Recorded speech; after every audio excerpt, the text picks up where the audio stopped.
Bien amigos, como lo dijimos, lo prometido es deuda. Nos encontramos en las criptas de la parroquia de San Juan Bautista.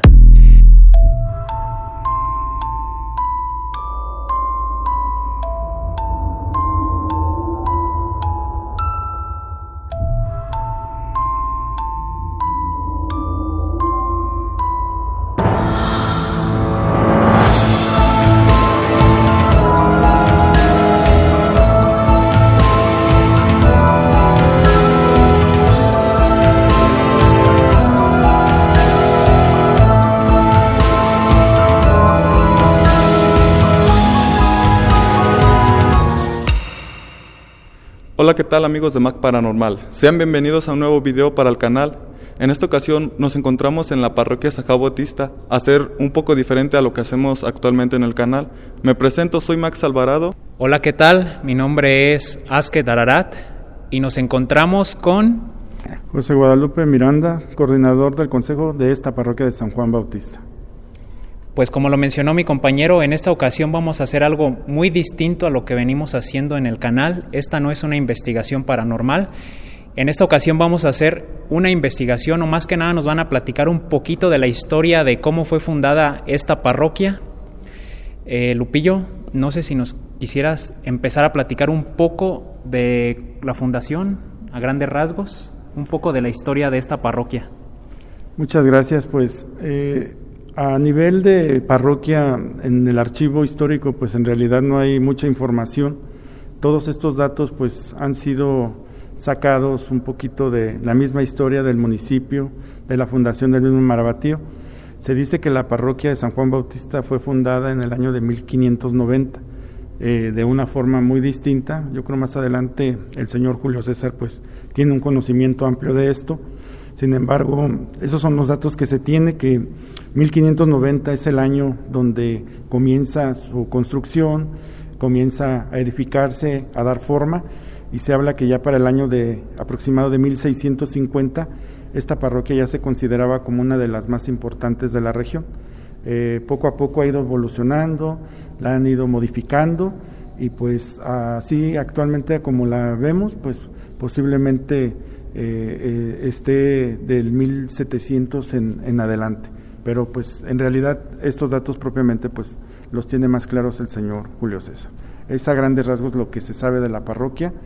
No se sabe en realidad con qué señor cura empezó, quién la fundó, qué obispo, arzobispo, pero pues sin embargo sí hay ciertos asentamientos y cosas propias que nos indican esos datos.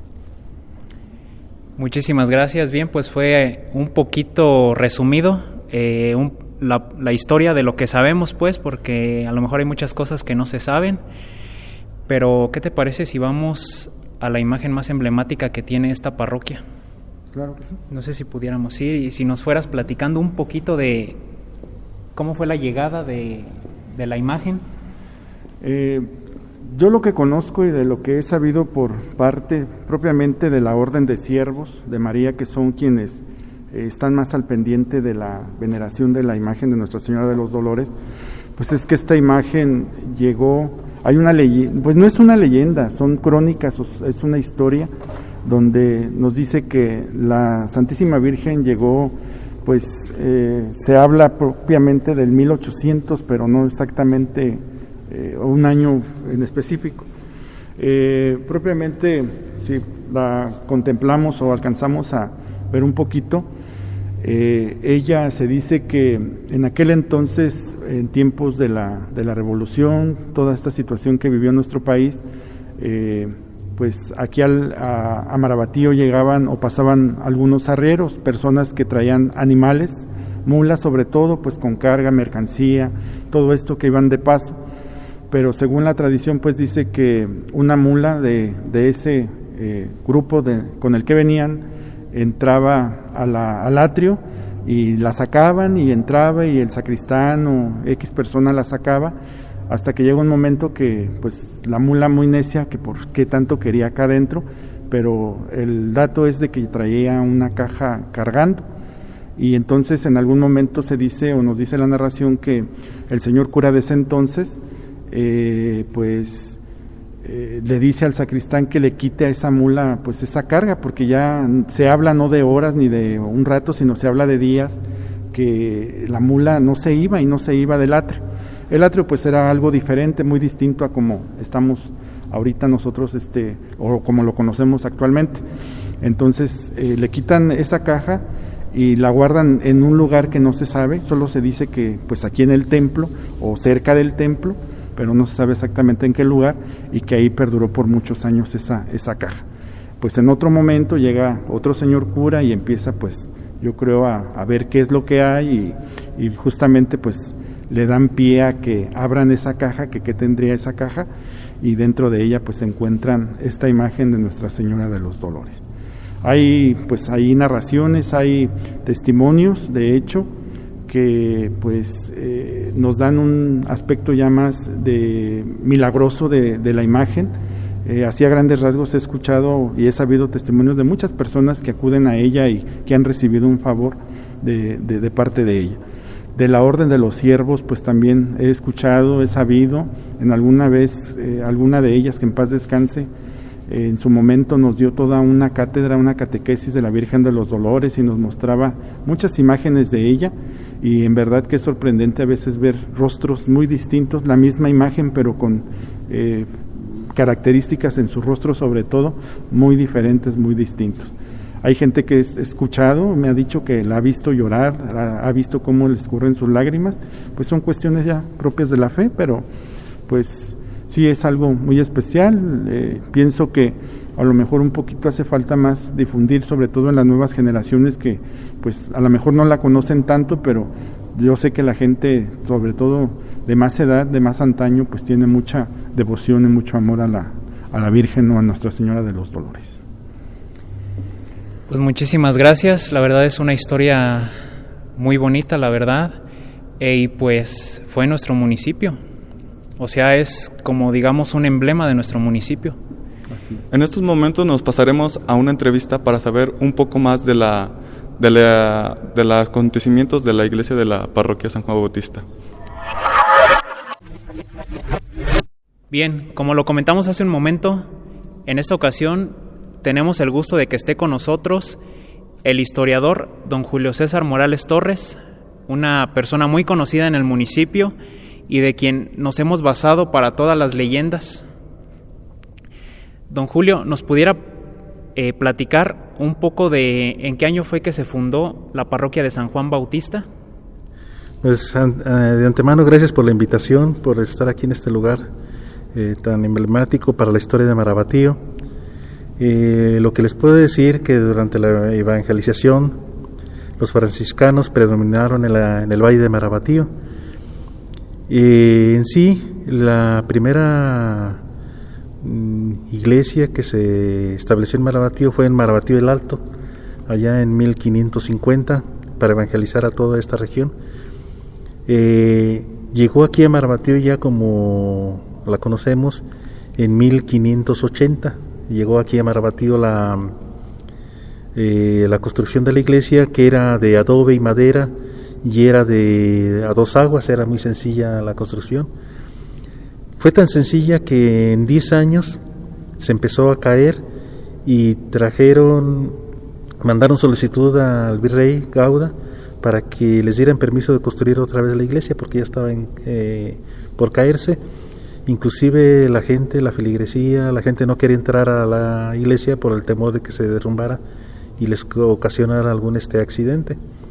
El padre pues no los lograba convencer y tuvieron que recurrir a que les dieran el permiso para construir otra vez, y en 1590 se empieza a edificar otra vez como tal, igual, con más reforzada, con madera, con adobe, a dos aguas, pero ya más fortalecida.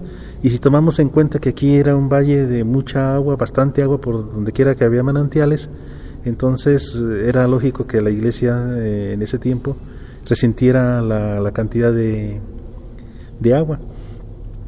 Ya cuando la empiezan a construir,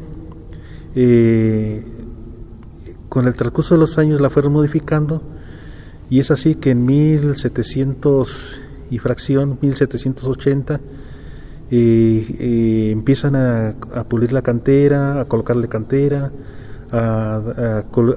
hicieron 2 pilas de bautismo y una cruz atrial de piedra, y así con el transcurso se fue modificando, fue avanzando. Y en ese tiempo de 1790 también había un riesgo porque la iglesia quedó muy dañada por los constantes temblores. Aquí Marabatío, como sabemos, es una zona potencialmente sísmica, y en esa época tuvieron que reparar otra vez la iglesia gracias a las almas caritativas de Marabatío, que empezaron a fortalecerla, de tal manera que se fue levantando con el transcurso de los años, con la gente, y es como la conocemos ahora. En 1870 el arquitecto Guerrero, que construyó el Teatro Morelos y el Mirador y otras obras, a él se le adjudica la construcción de la torre, porque antes la torre era muy sencilla, muy pequeña, y la hicieron de cantera y la inauguraron como en 1872, 74, por esa época, y ahí se fue transformando. Y también la arreglaron porque en 1845, 47 hubo muchos temblores aquí en Marabatío, que dañaron a muchas viviendas, entre ellas la iglesia. La fueron reparando, construyendo como la conocemos hasta ahora. Antes el piso era de madera, tenía un púlpito aquí a nuestra derecha, y fue dándole ese sentido de catolicismo que tenemos hasta ahora, con el fervor de la gente. Desafortunadamente no hemos encontrado muchos más datos que nos hablen de cómo se fue construyendo la iglesia. Más o menos es todo lo que sabemos de la construcción de la iglesia de Marabatío, de San Juan. Don Julio, sabemos que para la edificación que en este momento tenemos tuvo que pasar varias construcciones. Aproximadamente ¿cuántas intervenciones tuvo desde que se hizo aquí, donde estamos, la primera iglesia? ¿Cuántas intervenciones tuvo que haber para llegar a lo que tenemos el día de hoy? Sí, mira, si tomamos en cuenta la de 1580, 1592, en 1650 hubo otra, donde más se le impulsó la construcción de la iglesia, ya como la conocemos ahora, fue a finales de 1700 del siglo XVIII. Fue cuando más se impulsó la construcción de la iglesia. Y a principios del siglo XIX se fortaleció un poquito más, ya serían 5 o 6 formas, y en 1870 la torre, 7, como unas 10 formas a través de todo de su historia, así muy palpables, de que se fue construyendo la iglesia, ¿verdad? Pero como te comentaba, con ayuda de la gente, con ayuda de los... por ejemplo, te puedo decir que en 1700 y fracción, trajeron a indios que les llamaban así ellos, de Tajimaroa, para pulir la cantera de aquí de la iglesia en esa época. Inclusive había un barrio que se le llamaba el barrio de Tajimaroa, porque ahí se quedaron a vivir, en lo que hacían las reparaciones, pulían la cantera, construían las pilas de bautismo. Entonces siento que la más fuerte de que nos ha dejado ahorita es en el siglo XVIII, es cuando va, y con la torre en el siglo XIX. Y ahí se han ido modificando poco a poco, pero muy lentamente, pero con momentos muy sutiles de ir construyendo todas las cosas. Como te comentaba, pues el piso era de madera, el púlpito, las imágenes, las bancas eran muy diferentes. Aquí en el altar enfrente era también como tipo de madera. Entonces se ha ido modificando. Pienso que unas 10 así muy notables se han realizado. Y si tenemos en cuenta que en 1995, 96 se restauró la torre, y que un poquito más se pintó toda la iglesia, Entonces son unas 10, así que son muy impactantes para la edificación de la iglesia.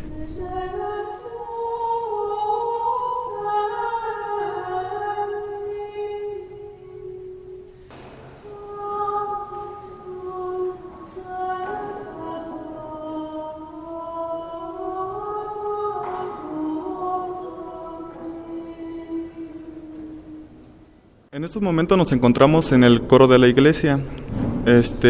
Proseguimos con las preguntas con don Julio César. Don Julio César, tenemos entendido que en 1860 hubo un conflicto que se llama la Segunda Intervención Francesa. ¿Qué nos puede comentar sobre eso? Sí, mira, en esa época, en la década de 1860, hubo un conflicto muy fuerte entre México y los franceses, que era un ejército muy poderoso en ese tiempo, y inclusive Maximiliano llegó a estar aquí en Marabatío para poder pues seguir consiguiendo adeptos y poder conservar todavía el poder que ellos tenían.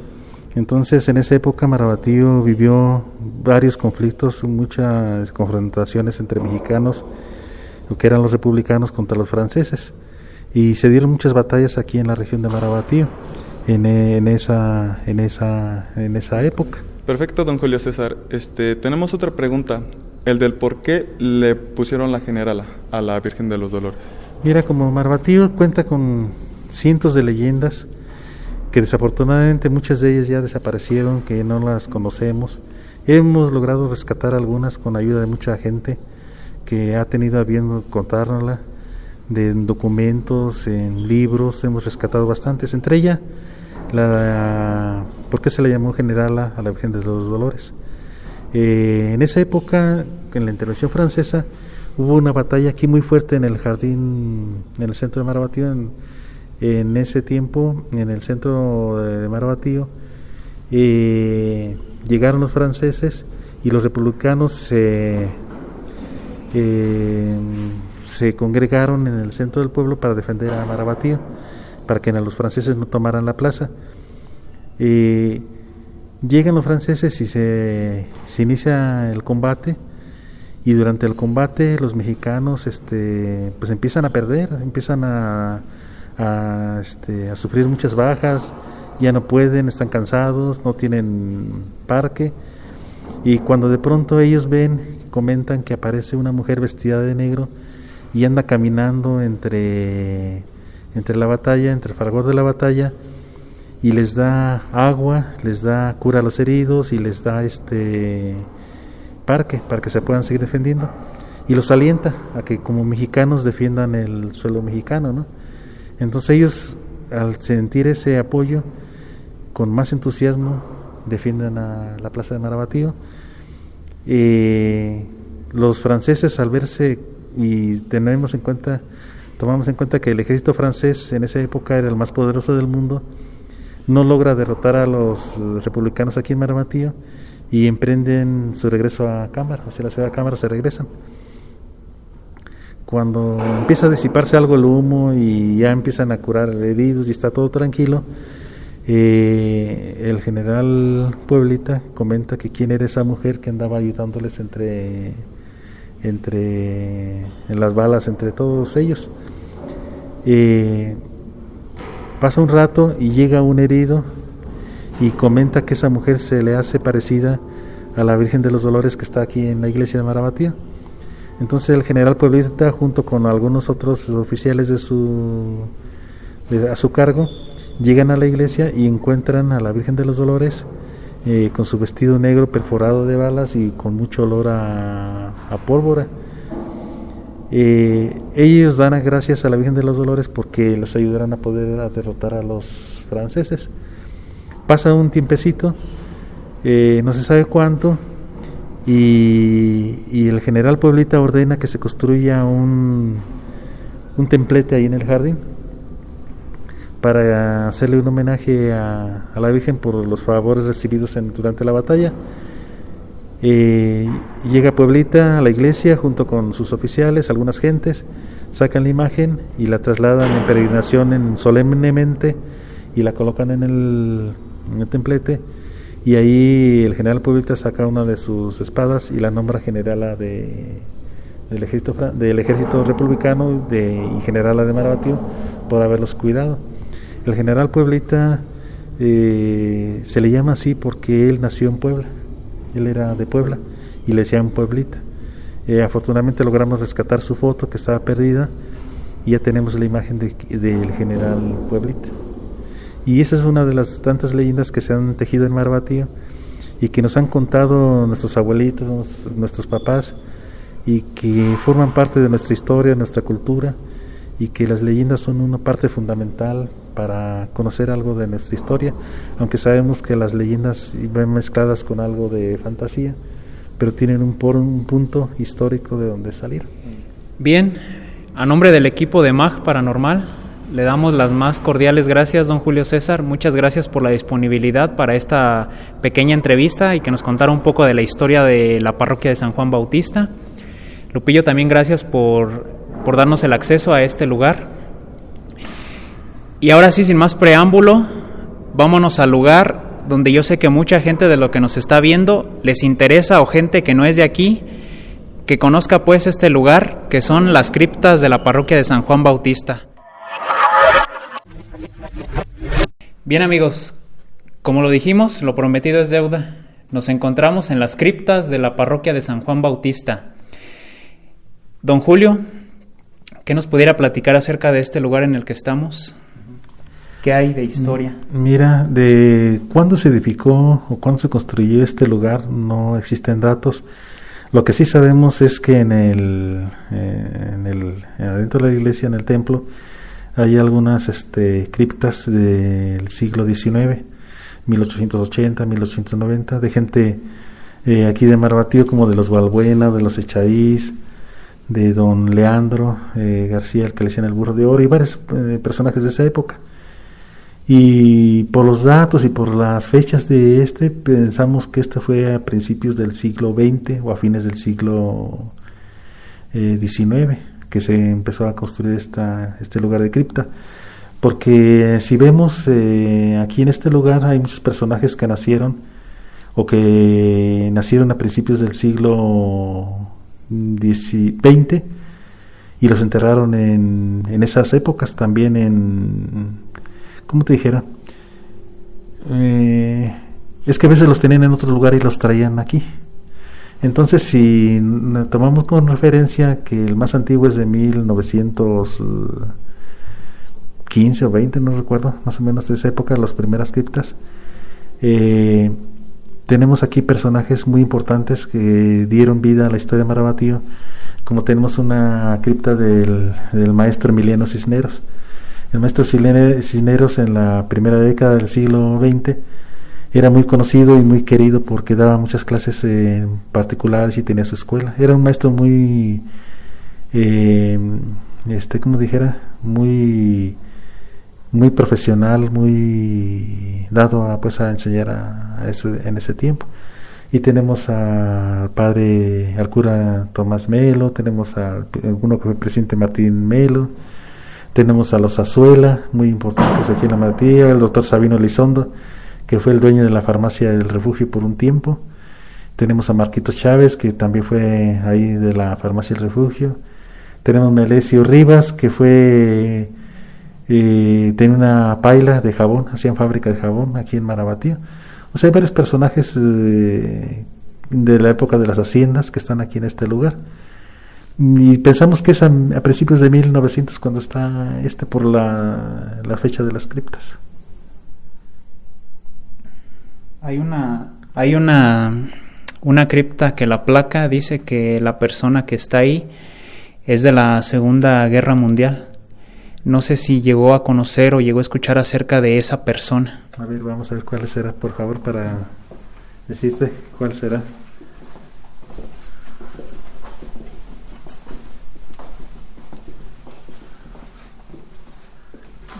Charles Hoyle Jr.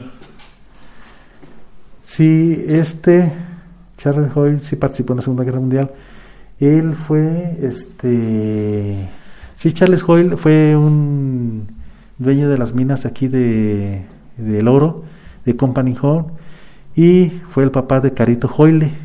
El papá de Carito Hoyle, y todo el mundo lo conocemos a Carito, que dio muchas clases en la 18, participó en la elaboración de la casa, en la creación de la Casa de la Cultura, y sus parientes fueron los que pusieron el tranvía en Marabatío, la segunda fábrica de luz, y tenían unos molinos muy grandes. Entonces Charles Hoyle sí es él es de Estados Unidos, y es pariente del papá de la maestra Carito Hoyle.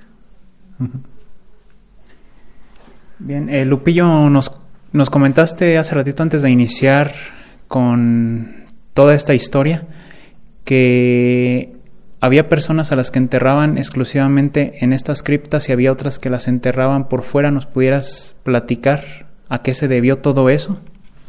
Bueno, yo del poco conocimiento que tengo, no solo aquí en la parroquia, sino en nivel general, se sabe pues que este tipo de criptas pues propiamente eran para la gente más acomodada de los pueblos, de las ciudades de aquel entonces. Pues la gente más humilde, la gente más sencilla, pues obvio, era enterrada pues en los lugares públicos, en los panteones como los conocemos. No olvidemos también pues que en muchos lugares la gente, por ser un lugar santo, un templo, una capilla, se tenía la idea de que los difuntos tenían que estar en torno a ese lugar. Por eso se habla de muchos espacios aquí mismo en Marabatío, de muchos lugares donde pues fueron panteones, donde se han encontrado restos, porque en su momento han estado en torno a un lugar, a una capilla propiamente, a un templo, y pues propiamente esa es la noción que se tiene en general. O sea, gente muy allegada también, incluso a los jerarcas de la iglesia de ese entonces.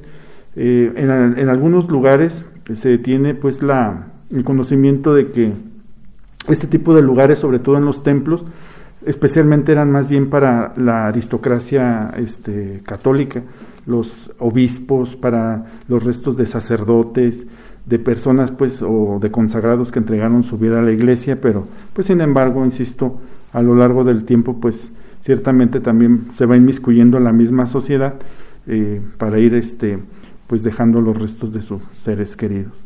Y pues a grandes rasgos es eso lo que se conoce en general. No sé, don Julio, si nos pueda un poquito enriquecer esta pregunta. Mira, sí es cierto lo que dice aquí nuestro amigo Lupillo. En esta región colocaban a la gente pudiente de Marabatío. Por eso les comentaba los nombres de estas gentes que eran muy vistas en la sociedad. Ellos lo llamaban de la alta sociedad. Y aquí veo pura gente pues rica en ese tiempo, ¿no? Y agregando un poco a lo que comentaba, la gente pobre no tenía esos espacios para poderlos enterrar, y lo que hacían, como no tenían para pagar para enterrarlos, antes de mí, en la mitad del siglo XIX, envolvían en petates a sus muertitos y los aventaban ahí frente a la Purísima. En la Purísima hay que señalar que antes de construir la Purísima, la iglesia de la Purísima, era un hospital de indios, y ahí los enterraban, los aventaban y ahí mismo los enterraban. Por eso se hizo un panteón ahí que lo quitaron en 1880, lo quitaron de ese lugar.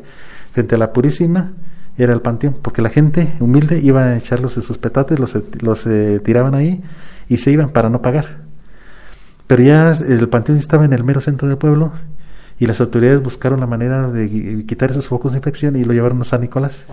Entonces a la gente que no tenía dinero la enterraban ahí la aventaban en petates en la frente de la Purísima, para que la gente que estaba encargada los enterraran ahí. Se hizo un panteón de tanta gente que enterraban, porque el promedio de vida era muy, muy bajo, con decirles que nacían 20 y morían 15. O sea, había una mortalidad muy grande por las enfermedades. Y el panteón estaba quedando en el mero centro de Marabatío. Y las autoridades hicieron todo lo posible para que se hiciera frente a la capilla de San Nicolás, el panteón. Como comentaba aquí nuestro amigo Lupillo, que en la frente a las iglesias se hacían los panteones. Entonces lo llevaron a frente a la capilla de San Nicolás, lo construyen, pero era tanta los aguaceros y todo que traían, relata la prensa de esa época, que los huesos andaban en la Alameda. Entonces, lo que hicieron, porque el panteón estaba en la parte alta y bajaba con los restos. Entonces se abocaron a construir el panteón, que está ahorita en la colonia, en el año 1900.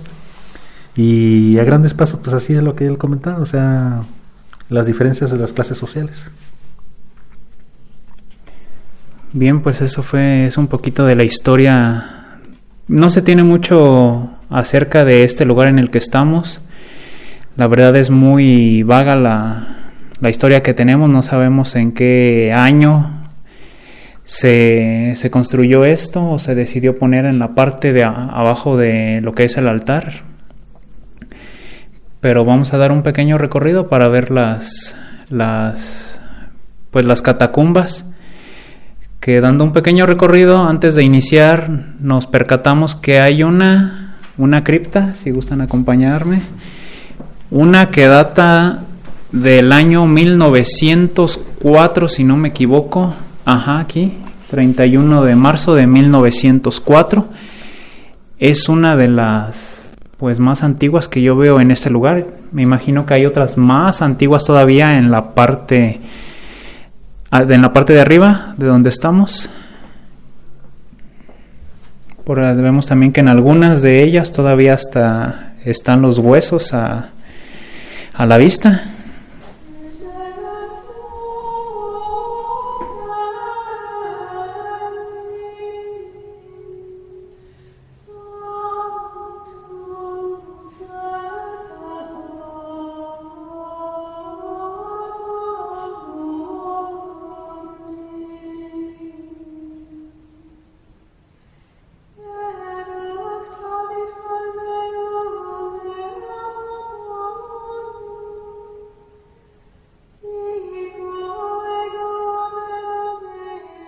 Bien amigos, pues esto fue el pequeño recorrido que dimos por las criptas de la parroquia de San Juan Bautista.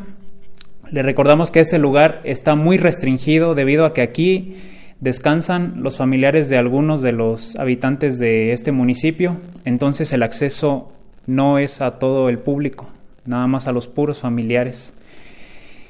¿Algo que quisieras comentar, Lupillo, antes de terminar? No, pues agradecerles a ustedes que se interesen por estas cuestiones. Yo creo que para muchas generaciones, sobre todo para los más jóvenes, todo esto es desconocido. Muchos, yo creo que apenas se darán cuenta, quienes siguen sus canales, de que existen estas catacumbas aquí en Marabatío, y pues son parte del patrimonio de nuestra historia, son parte del patrimonio, aparte de religioso, ciertamente el patrimonio cultural de nuestro pueblo, porque son lugares, sí, dentro de un lugar o un recinto sagrado, pero finalmente con un fin también social. Entonces es todo un acontecimiento. A veces como lo comentamos, no tenemos datos, ni mucho menos de respecto a su creación, a su fundación, de cómo empezó todo esto, pero sin embargo aquí están los vestigios y hay muchas cosas que nos pueden sorprender. Ojalá les haya gustado este reportaje, todo este trabajo que han estado haciendo, y muchas gracias por tomar en cuenta todo esto acerca de la parroquia. Muchas gracias. Don Julio, ¿algo que quiera comentar antes de cerrar? Pues gracias por la invitación y darnos la oportunidad de dar a conocer un poco de nuestra historia, que es fundamental para que las generaciones actuales y futuras conozcan la importancia que tiene Marabatío en la historia, en el devenir histórico. Marabatío ha sido parte fundamental en su vida a nivel nacional, entonces hay que rescatar, y gracias por la oportunidad de darnos esa oportunidad de dar a conocer nuestra vida historia en todos los aspectos, en lo católico, en lo social, en las tradiciones que nos llevan a un solo camino, conocer nuestra historia. Gracias. Al contrario, muchas gracias a usted por la oportunidad, por estar aquí con nosotros, más que nada de su tiempo tan atareado que tiene, darse un pequeño espacio para estar con nosotros, para contarnos esta historia que a lo mejor ni nosotros conocíamos, que apenas estamos conociendo. Quisiera invitarlos a que, si no son de aquí y algún día llegan a visitar Marabatío, por favor pasen al museo Nuestro Marabatío, que lo dirige el señor don Julio César Morales Torres. ¿Nos pudiera dar la dirección del museo? Sí, está en la calle Mina, número 1, en el mero centro de Marabatío, ahí por el Teatro Morelos. Está justamente a contraesquina del teatro para que se den una vuelta al museo y vean todas las cosas que el Señor tiene para ustedes y les cuente todas estas leyendas, porque tenemos infinidad de leyendas en el municipio. También queremos agradecerle en esta oportunidad a Jordi Alanís, que él nos estuvo acompañando a lo largo del reportaje. Muchísimas gracias. No sé cómo te sentiste en este reportaje, ¿qué nos puedes platicar?